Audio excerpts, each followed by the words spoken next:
Water is a very important natural resource, especially the freshwater resource. And the reports shows that the next war will be on fresh water, because drinking water and water which are useful for industrial and agricultural purpose are getting dwindling day by day, and many parts of the world are facing water scarcity. And how does this happen?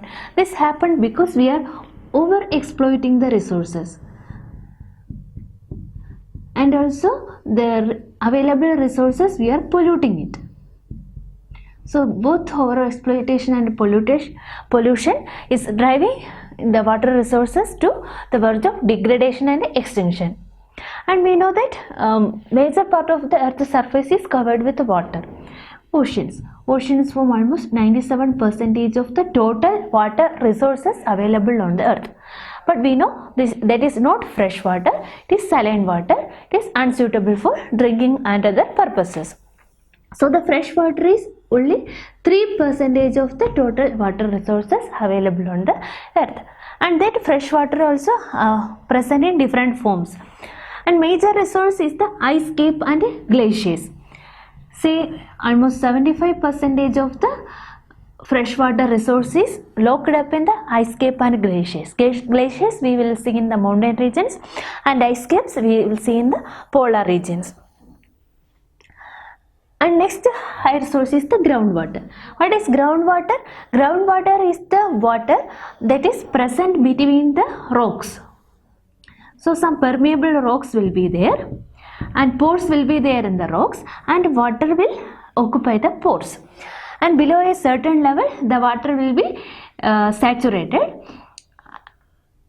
and the rocks below that saturation level will be having sufficient water in their pores, and that will be available as the groundwater.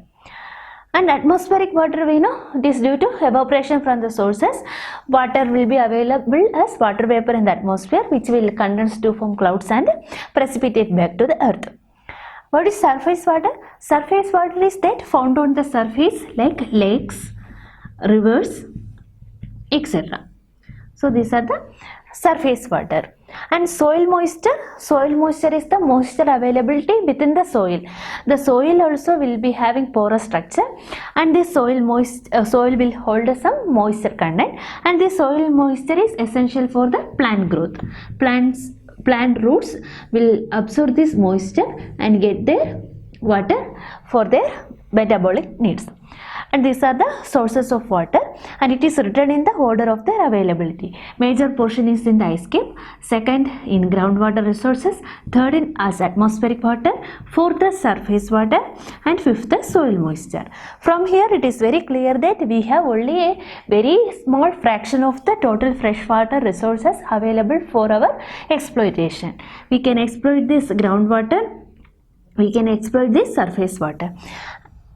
And these two are the majorly polluted water resources on the earth. The rivers are polluted, lakes are polluted, and the groundwater also increasingly facing pollution because of the higher concentration of the dissolved minerals in it. These different types of water pollution we will come in following lecture. For engineering services general studies video lectures, visit www.iesgeneralstudies.com. For mechanical engineering video lectures and question and answer discussion, visit www.getnet.com.